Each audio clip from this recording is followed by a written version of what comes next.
rồi lỡ tao nói tin nhá đấy ta phải phụ đó thì nhỉ đó thì nhỉ đấy lỡ gọi thì lỡ hà lo đấy anh cha anh cha chết rồi đấy biết đó rồi phần này anh cha mi nó to cái gì đó cho đi được rồi cho đi ở đây nhà gì cho đi ở đây nhà chị phần nó đó cái cha chỉ là tao qua tao ở đây mi nó to đó rồi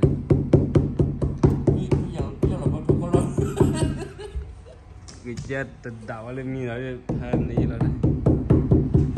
đó nhiều là bự đó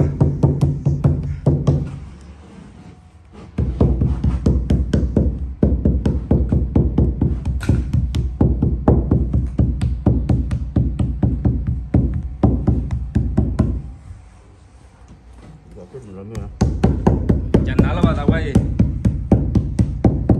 vấn đề này lấy nó đòn này nè tao phản này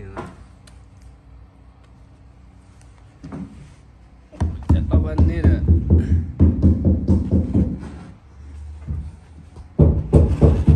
mà cho đấy là mà nó phải nhớ lên này bây giờ qua được con đá rồi mà nó được gì đó ra còn ba cái này